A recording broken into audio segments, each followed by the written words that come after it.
সারা পৃথিবীর মানুষ এই ভাষাটাকে একটা জঘন্য ঘৃণা করে। তাহলে স্বপ্রণোদিত হয়ে যিনি কর্ম করেন, যিনি বিনা বেতনে কাজ করেন, পাকিস্তানকে রক্ষা করার জন্য যারা স্বেচ্ছাসেবী হিসাবে অস্ত্র হাতে তুলে এদের দৃষ্টিতে জামাত আজও জামাত ৭১-এর কর্মকাণ্ডের জন্য ধৃষ্টতা, এত বড় বেয়াদব তারা।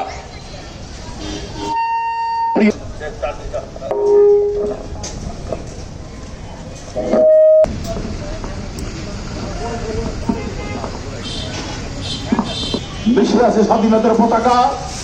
৭১ সালে হিলিবাসী পাক বাহিনীকে পরাস্ত করার জন্য হাবড়া পর্যন্ত গিয়ে শহীদ হয়েছে। যুদ্ধক্ষেত্র ভেতরব হিলিতে হিলির ইতিহাস চিরস্থায়ী লেখা রয়েছে।